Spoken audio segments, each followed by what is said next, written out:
दोस्तों, अब तक आपको ये खुशखबरी तो मिल गई होगी कि पूरे 286 दिन अंतरिक्ष में बिताने के बाद एस्ट्रोनॉट सुनीता विलियम्स और बूच विल्मोर की घर वापसी हो चुकी है। बीते साल जून में महज 8 दिनों के लिए इंटरनेशनल स्पेस स्टेशन पर गए ये दो एस्ट्रोनॉट वहां इतने लंबे समय तक के लिए फंस गए क्योंकि इन्हें आईएसएस पर भेजने वाली बोइंग का स्टारलाइन कैप्सूल खराब हो गया था।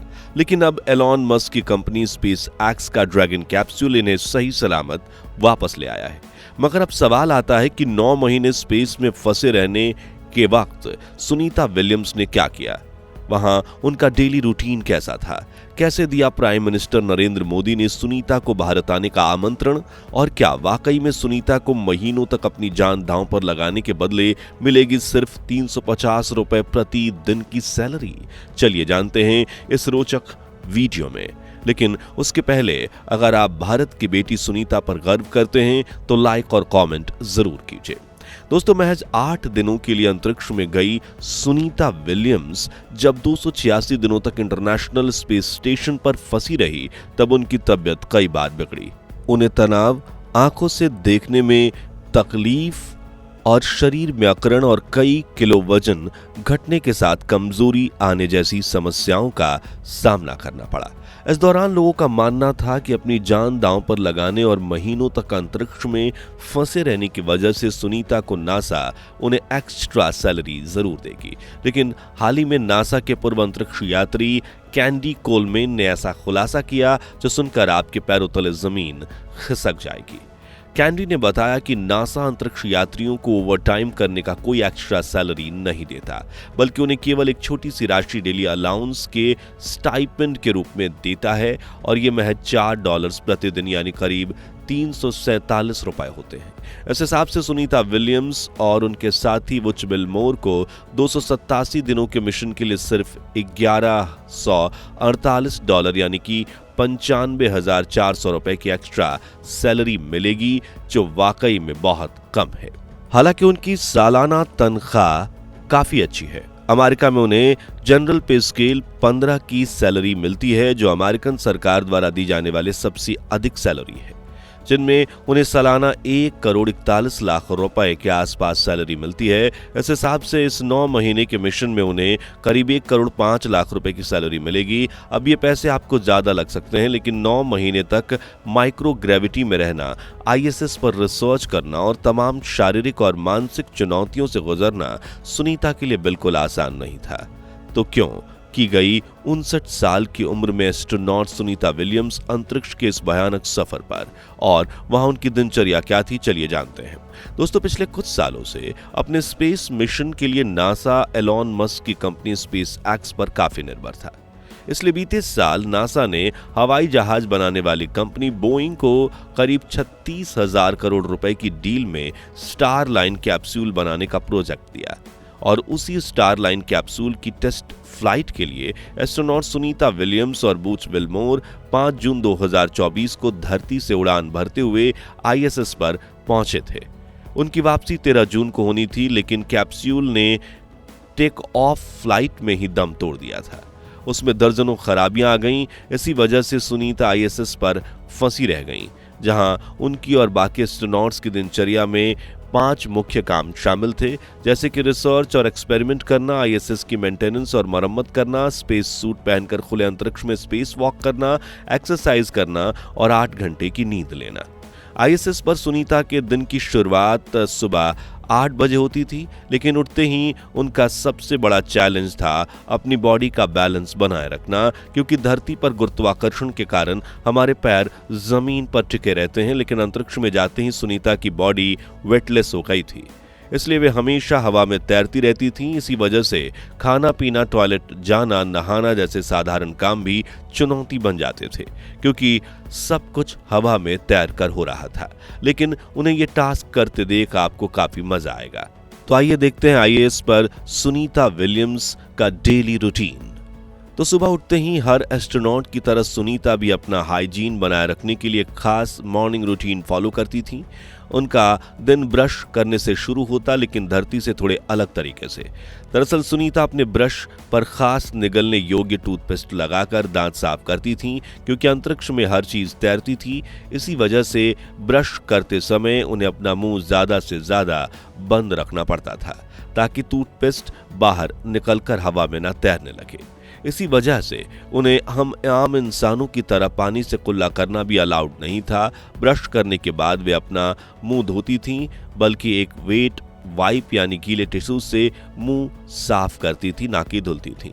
ब्रश करने के बाद फ्रेश होने की बात करें तो आईएसएस पर मेल और फीमेल एस्ट्रोनॉट के लिए अलग अलग बाथरूम बने होते हैं, जिसमें यहाँ पॉटी करने के लिए स्पेशल कमोड का इस्तेमाल होता है, जिसके नीचे एक फैन सिस्टम लगा होता है। ये फैन बॉडी से सॉलिड वेस्ट निकलते ही उसे खींच लेता है और उनकी पोटी को आईएसएस के बाहर अंतरिक्ष में नहीं फेंकता, बल्कि इसे एक प्लास्टिक बैग में भरकर सील कर देता है। ये प्लास्टिक बैग सप्लाई के लिए भेजे गए स्पेसक्राफ्ट के जरिए वापस पृथ्वी पर लाए जाते हैं। वहीं पेशाब करने के लिए महिला और पुरुष अंतरिक्ष यात्रियों के बाथरूम में अलग तरह के सक्शन ट्यूब दी जाती है, जो पेशाब जैसी ही लिक्विड वेस्ट को खींचकर एक विशेष उपकरण में भेजती है। इस उपकरण को इलेक्ट्रोलिसिस प्रक्रिया की मदद से पेशाब को फ्रेश ऑक्सीजन और पीने योग्य पानी में बदल दिया जाता है। हालांकि ये उतना अजीब नहीं है जितना आप सोच रहे हैं, क्योंकि इसमें कई स्टेजेस की क्लीनिंग प्रोसेसेस होती है और जिससे यह पानी बिल्कुल साफ और पीने लायक बनता है। इस तरह सुनीता विलियम्स और वुच विलमोर अपने अपने बाथरूम में फ्रेश हो जाते हैं। अब नहाने की बात करें तो स्पेस में नहाने का तरीका पृथ्वी से बिल्कुल अलग होता है। अब क्योंकि वहां पानी तैरता है, इसलिए वे पानी और साबुन को सीधे इस्तेमाल नहीं कर सकते। ऐसे में सुनीता भी बाकी एस्ट्रोनॉट की तरह एक तौलिए को पानी और साबुन से गीला करके अपने शरीर को अच्छे से साफ कर लेती हैं, और इस दौरान पानी के जीरो ग्रेविटी में तैरने की वजह से टॉयल को गीला करने का काम हवा में ही किया जाता है।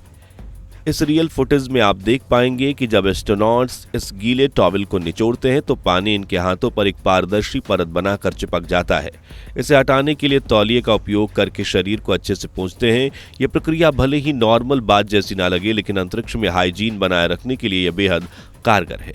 इसके अलावा सुनीता विलियम्स को जब अपने बड़े बालों को धोना होता था तो वो एक स्पेशल रिंसलेस शैम्पू का इस्तेमाल करती थी, जिससे बाल धोने में बेहद कम पानी की जरूरत पड़ती थी, जिसके बाद वो अपने कपड़े पहनकर रेडी हो जाती थी। हालांकि यहाँ दिलचस्प बात यह है कि सुनीता और बाकी एस्ट्रोनॉट्स आईएसएस पर कई दिनों तक एक ही टी शर्ट पहनते हैं, क्योंकि वहाँ कपड़े धोने की सुविधा नहीं है। इसलिए कपड़े गंदे होने के बाद उन्हें फेंक दिया जाता है। तैयार होने के बाद सुनीता ब्रेकफास्ट करती थीं, जिसमें वो डिहाइड्रेटेड अंडे, मांस, ब्रेड और सब्जियां खाती थीं, जो रेडी टू ईट फॉर्म में होता था। यानी इसमें गर्म पानी डालकर कुछ देर छोड़ देने से ये खाने लायक बन जाता है। आपको बता दें कि आईएसएस पर अंतरिक्ष यात्री सुबह 9 बजे ब्रेकफास्ट, 1 बजे लंच और 7 बजे डिनर जैसी 3 मील्स लेते हैं।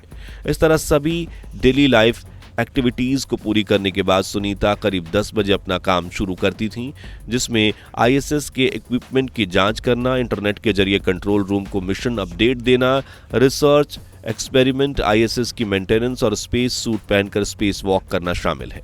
अब सवाल आता है कि सुनीता ने 286 दिन लंबे स्पेस मिशन में कौन कौन सी उपलब्धियां हासिल की। तो इसे लेकर नासा के मिशन डायरेक्टर जोएल मोटा लबानो ने बताया कि सुनीता और बूच ने आईएसएस पर रहते हुए 900 घंटे तक रिसर्च किया और इस दौरान 150 वैज्ञानिक प्रयोग किए, जो साल 2030 तक मंगल ग्रह पर एस्ट्रोनॉट भेजने के नासा के मिशन को काफी सपोर्ट करेंगे। इसके अलावा 9 महीने लंबे मिशन के बाद सुनीता एक बार में अंतरिक्ष में सबसे ज्यादा वक्त बिताने वाली दुनिया की तीसरी एस्ट्रोनॉट बन चुकी हैं, और सुनीता ने आज तक कुल 62 घंटे 6 मिनट स्पेस वॉक किया है। इसी के साथ वो सबसे ज्यादा स्पेस वॉक करने वाली एस्ट्रोनॉट बन चुकी हैं। खैर, अब उनकी दिनचर्या पर वापस आएं तो आईएसएस पर दिन में 2 घंटे वर्कआउट करना कंपल्सरी होता है, क्योंकि ग्रेविटी न होने की वजह से एस्ट्रोनॉट की बॉडी में बोन एंड मसल लॉस होने की समस्या सामने आती है। इसलिए अपना काम पूरा करने के बाद सुनीता रोज वर्कआउट करती थीं, जिसमें स्ट्रेचिंग, ट्रेडमिल पर दौड़ना और साइकिल चलाना शामिल है। इसके बाद वो अपने साथी एस्ट्रोनॉट्स के साथ मिलकर डिनर करती थीं और रात के 10:30 बजे तक अपने स्लीपिंग पॉड में जाकर सो जाती थीं, जहां उन्हें रेलवे के डिब्बों में लगे बर्थ जैसे ही बेड पर खुद के शरीर को स्लीपिंग बैग में बांधना पड़ता था ताकि ये अपने शरीर को एक जगह रखकर नींद ले सकें। इस तरह आईएसएस पर सुनीता ने एक एक दिन करके 9 महीने बिता दिए, लेकिन अपनी हिम्मत नहीं टूटने दी और 19 मार्च की सुबह 3:27 पर उन्होंने फ्लोरिडा के तट पर लैंडिंग करते हुए घर वापसी की, जिसके बाद प्रधानमंत्री नरेंद्र मोदी ने ट्वीट करते हुए न सिर्फ सुनीता विलियम्स को बधाई दी बल्कि उन्हें भारत आने का आमंत्रण भी दिया। उन्होंने लिखा, आपका स्वागत है क्रू 9। धरती ने आपको याद किया, या आपके धैर्य, साहस और असीम मानवीय भावना की परीक्षा रही। सुनीता विलियम्स और क्रू 9 अंतरिक्ष यात्रियों ने एक बार फिर हमें दिखाया है कि दृढ़ता का सच में क्या मतलब होता है।